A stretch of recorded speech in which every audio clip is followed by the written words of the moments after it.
Diduga lakukan pemerasan dan pencemaran nama baik. ZFB dilaporkan ke polisi.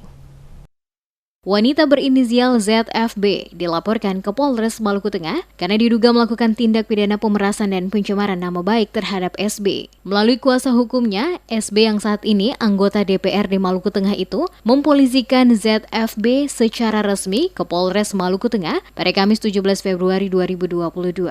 Al-Walid Muhammad selaku kuasa hukum SB, usai memasukkan laporan kepada awak media mengatakan, ZFB dilaporkan dengan dua dalil dugaan tindak pidana. Pertama soal dugaan pemerasan dan kedua soal dugaan pencemaran nama baik. Laporan tersebut diterima pihak Kasium Polres Maluku Tengah. Al-Walid menepis kabar yang sebelumnya diberitakan salah satu media online bahwa SB berhutang kepada ZFB. Justru sebaliknya, ZFB lah yang meminta uang kepada SB untuk membeli handphone. Dijelaskan, jika SB dan ZFB ini memiliki hubungan pertemanan biasa dan sudah berlangsung sejak lama, di mana pada Maret 2021 ZFB ingin memiliki handphone iPhone 12 Pro. Keinginan ZFB tersebut disampaikan kepada SB, selanjutnya SB mentransfer uang sebesar 5 juta rupiah kepada ZFB untuk membeli handphone dimaksud. Karena jumlah uang yang ditransfer dirasa kurang, ZFB kemudian menyampaikan kepada SB jika dirinya ingin melakukan peminjaman online dan berhasil. Untuk angsuran pinjaman dibayarkan kliennya setiap bulan sebesar 1 juta rupiah sampai dengan Januari 2022.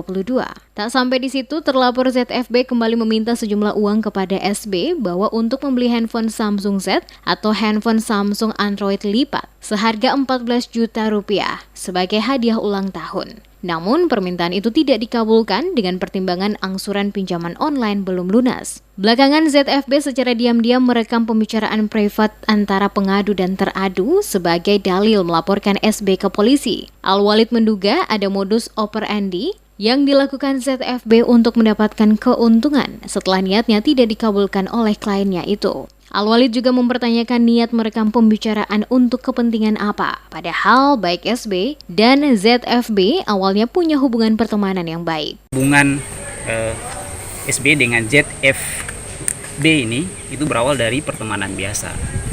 Nah, pertemanan biasa kemudian yang berlangsung cukup lama.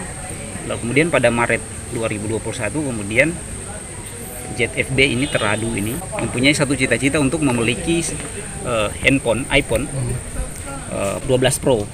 Nah, pada saat itu keinginannya itu disampaikan kepada pengadu. Kalau ini adalah klien kami. Lalu kemudian klien kami karena dengan dasar pertemanan itu lalu transfer sejumlah uang sebesar 5 juta kepada teradu. Nah, setelah melakukan pentransferan uang 5 juta kepada teradu ini, lalu kemudian ternyata uang itu tidak cukup untuk membeli iPhone 12 Pro. Terkait dengan pemberitaan awal tentang SB lewat salah satu media online yang menurut Al-Walid tidak berimbang dan merugikan kliennya. Olehnya itu pihaknya akan mengambil langkah sengketa pers yakni menyampaikan hak koreksi kepada media tersebut.